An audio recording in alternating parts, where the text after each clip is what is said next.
Have you ever felt that quiet gnawing sense that something is off?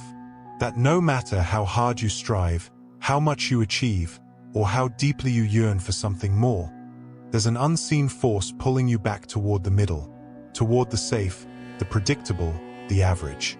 You were taught to be good, to follow the rules, to keep your voice at a polite volume, your dreams within reasonable limits, your ambitions neatly packaged so as not to disturb the peace. You were rewarded for compliance, praised for fitting in, and conditioned to believe that being liked was more important than being free. But here's the truth they never told you. Goodness is a mask. And if you're not careful, it becomes a prison. From the moment you were born, society began its work on you.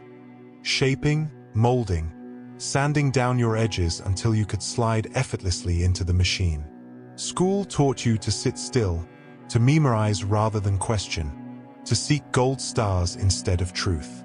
The media whispered in your ear, selling you prefabricated dreams. The right job, the right house, the right life, as if fulfillment could be bought off a shelf. Your peers policed your ambitions with sideways glances and passive-aggressive praise. Wow, you're so brave for trying that. Translation, you're making me uncomfortable by refusing to stay small. And so, bit by bit, you learn to hesitate, to second-guess your instincts, to dull your spark because it made others squirm in the dimness of their own unlit potential. You learned to apologize for taking up space, for wanting more, for refusing to kneel at the altar of mediocrity. But what if I told you that none of this is an accident? That the pressure to conform isn't just social conditioning, it's a system, meticulously designed to keep the gears of the status quo turning smoothly? The world doesn't need more well-behaved dreamers. It needs disruptors, visionaries, people who refuse to kneel. And that terrifies the powers that be. Think about it. When was the last time you truly questioned the path laid out before you? Not in a fleeting moment of frustration, but in a deep, soul-rattling way? When did you last ask yourself, who benefits from my obedience? Who profits from my fear? The answer is simple. Average is safe. Average is controllable. Average doesn't threaten the hierarchy. But you were not meant to be average. You were not meant to spend your life in the shallow end, begging for permission to swim deeper. Somewhere beneath the layers of expectation, there's a voice that still remembers what it means to be wild, to be free, to be fully alive. The question is, will you listen to it before it's too late? This is not just about success or failure. It's about sovereignty. It's about realizing that every time you silence yourself to keep the peace, every time you trade your authenticity for approval, every time you dim your light to avoid outshining others, you are handing over pieces of your soul to a system that does not love you back. But here's the good news. The cage is unlocked. You were just never taught to test the door. The greatest trick society ever pulled was convincing you that average is natural, that blending in is inevitable, that the slow erosion of your individuality is just part of growing up. But mediocrity is not an accident. It is manufactured. It is the result of invisible systems working in concert to keep you in line, to keep you consuming, to keep you from ever realizing how much power you've surrendered. From childhood, you were fed the lie that success is purely a matter of effort, that if you work hard, follow the rules, and stay disciplined, you will be rewarded. But this narrative ignores the invisible scaffolding of privilege, luck, and systemic advantage that props up some while holding others down. Worse, it convinces those who don't succeed that their failure is purely personal, rather than the result of a rigged game. The truth is that meritocracy is a sedative, keeping you striving within the system instead of questioning the system itself. Society runs on fear, fear of rejection, fear of failure, fear of standing out too much and becoming a target. This fear is not organic, it is cultivated. Schools condition you to fear wrong answers. Corporate structures condition you to fear rocking the boat. Social circles condition you to fear exile if you deviate from the group's unspoken rules. And so, you self-censor. You avoid risks. You choose the safer path, the smaller dream, the quieter voice. The system doesn't need to punish you directly. It just lets your own fear do the work. You are told you live in an age of unlimited options, of boundless freedom. But how many of your choices are truly yours? From the career paths deemed respectable to the lifestyles marketed as successful, your decisions are funneled through a narrow corridor of acceptable possibilities. Even rebellion is commodified. Wear the right counterculture fashion, listen to the right nonconformist music, but never actually threaten the status quo. The system is brilliant. It convinces you that you're free while quietly narrowing your imagination of what freedom could be. Humans are wired for belonging. This was once a survival mechanism. Exile meant death. Today, it's weaponized. Society teaches you that your worth is tied to how much you are liked, how well you fit in, how little you disturb the peace. And so, you sand down your edges. You laugh at jokes that aren't funny. You nod along to opinions you don't share. You trade authenticity for approval, and over time, you forget what your unfiltered self even looks like. The tragedy is that this trade doesn't even buy you real connection, only the illusion of it. The moment you stop performing, the approval vanishes. The system keeps you chasing validation that was never designed to fulfill you. Then there is the myth of the well-rounded individual, the idea that you must be decent at everything but exceptional at nothing. Schools reward generalists, workplaces promote those who cause the least friction, and social media algorithms flatten uniqueness into palatable, algorithm-friendly sameness. The message is clear: specialization is risky. Standing out is dangerous. Better to be competent in many things than extraordinary in one. But history is not made by the well-rounded. It is made by the obsessed, the unbalanced, the ones who refuse to dilute their focus. The system doesn't want you to realize that, because mastery threatens its equilibrium. Finally, there is the illusion of time. Society tells you that life is linear: school, job, marriage, retirement, as if fulfillment can be scheduled. It convinces you that deviation from this script is failure, that taking risks is irresponsible after a certain age, that your best years are behind you once you hit some arbitrary number. But time is not your enemy. The belief in scarcity is. The system wants you to rush, to settle, to fear running out of time, because urgency keeps you compliant. It prevents you from pausing long enough to ask, who designed this timeline? And why should I follow it? These are the silent mechanisms that keep you average. They do not announce themselves. They do not need to. They operate in the background, in the assumptions you never question, in the fears you accept as natural. But once you see them, you cannot unsee them.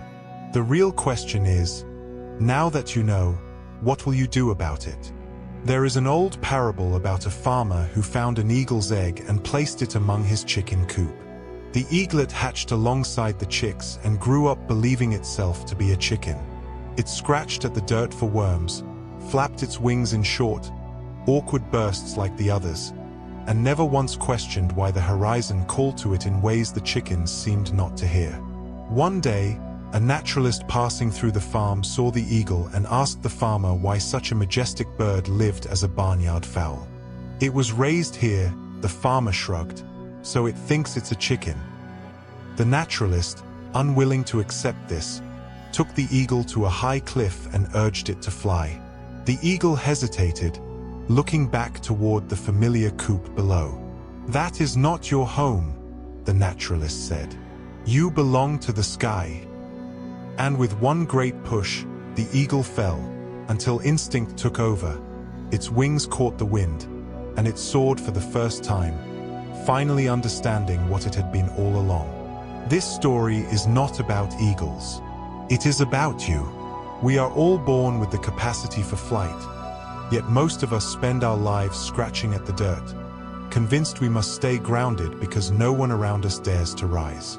Society is the farmer in this tale, well-meaning perhaps, but complicit in the lie that you are smaller than you truly are. The coop is the system of expectations that keeps you docile, the rules you follow without knowing why, the ceilings you accept as natural boundaries, the dreams you dismiss as impossible simply because no one around you has achieved them. The naturalist is that quiet voice within you, the one that whispers, even after years of conditioning, that there must be more. Consider another story, this one from ancient Greece.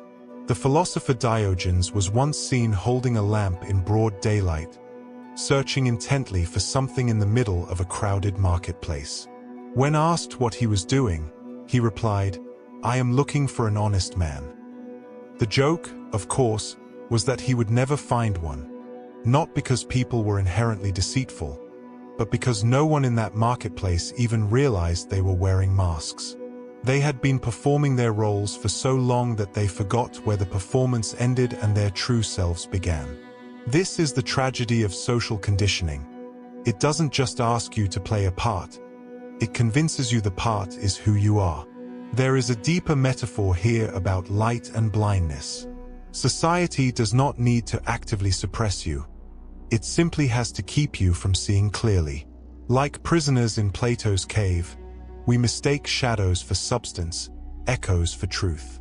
We chase after promotions, accolades, and the approval of people whose opinions we don't even respect, all while the chains of expectation rattle softly around our ankles. The most insidious part? The cave is comfortable. It is familiar. And when someone escapes and returns to tell the others what they've seen, they are called a liar or a fool, because the mind that has never known freedom cannot comprehend it. But perhaps the most telling story is one we are living right now. Imagine a fish born in a small, glass bowl. It swims in circles, day after day, believing the boundaries of its world are fixed and absolute. Then one day, the bowl is placed near a window, and for the first time, the fish sees the ocean. Suddenly, it understands. Its entire existence has been an artificial constraint. The bowl was never the limit, only the illusion of one. This is the moment of awakening, when you realize that the walls you've been pushing against were never walls at all, but suggestions. The ocean has been there all along. These stories are mirrors. They show us the mechanisms of our own captivity, not with bars and locks, but with myths and mirrors. The eagle believes it cannot fly. The marketplace forgets its own artifice. The fish mistakes its bowl for the world. And you? What have you been convinced is impossible, simply because no one around you has done it? What dreams have you abandoned because they didn't fit neatly into the life you were told to want? The most dangerous thing about these narratives is that they feel true before you ever think to question them. They seep into your bones, becoming so familiar that you mistake them for wisdom. But here is the secret. Every system of control depends on your belief in it. The moment you stop believing, the spell breaks.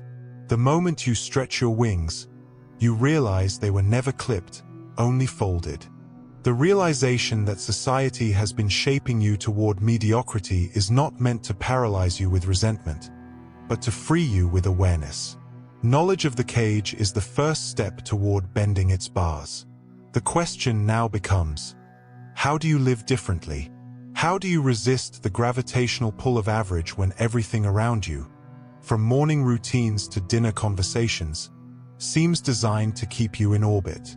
The answer lies not in grand, dramatic rebellions, but in the quiet, daily acts of defiance that reshape your relationship with the world. Begin by examining your language, for it is the architecture of thought. Notice how often you say "I can't" when you mean "I'm afraid to," or "that's impossible" when you mean "that would require more than I've been taught to give." The moment you replace the vocabulary of limitation with the language of agency, your mind begins to reconfigure itself. Instead of asking "why me?" ask "why not me?" Instead of saying "that's just how it is," Ask who decided that. Words are the first domino, topple them, and watch how many other assumptions fall in sequence.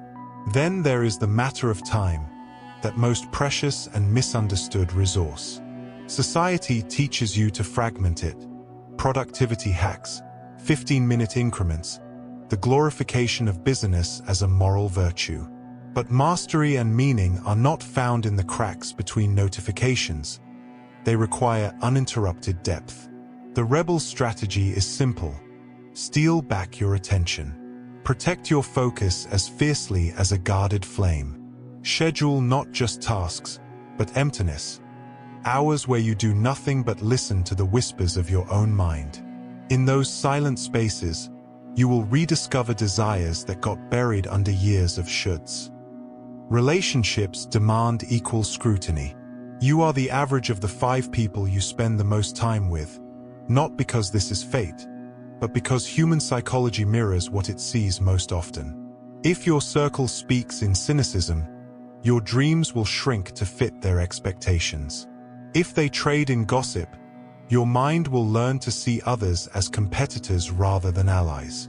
This is not a call to abandon people, but to become ruthlessly intentional about who has access to your inner world. Seek those who make your ambitions seem reasonable rather than radical, who fan your sparks rather than smother them with reality checks. And when you find them, cling. Money, too, must be re-examined. Financial pressure is society's most reliable leash. The fear of instability keeps more people in unfulfilling jobs than any lack of talent ever could. The path to economic courage begins with distinguishing needs from manufactured desires. How much of your spending is truly for you, and how much is performance, proof that you've made it for some invisible audience. The less you need to impress, the more freedom you gain to experiment, to build, to walk away from situations that demand your conformity as payment. Finally, there is the most subversive act of all, the deliberate cultivation of discomfort. Your brain, wired for efficiency, will always nudge you toward the familiar. But growth lives in the territory just beyond what feels safe. Speak when you'd normally stay quiet. Take the project everyone says is doomed. Wear the outfit that feels too much. Each small defiance of your conditioning strengthens the muscle of authenticity, until what once felt terrifying becomes your new baseline. The real-world implications of this awakening are both personal and collective. On an individual level, it means recognizing that every no to societal pressure is a yes to your unlived potential. But on a broader scale, it's a cultural intervention. Each person who refuses the script of mediocrity makes it easier for others to do the same. Your liberation becomes permission, proof that another way exists. This is your transformational call, not to rage against the machine, but to step out of it so completely that its gears grind air where you once stood. They will tell you it's too late, that the game is rigged, that the wise thing is to keep your head down. But history belongs to those who play a different game entirely, one where the only rule is that you must stop asking for permission to be extraordinary. The eagle does not apologize for the sky. The ocean does not negotiate with the shore. And you? What will you do now that you know the cage was never locked, only left open, waiting for you to walk through?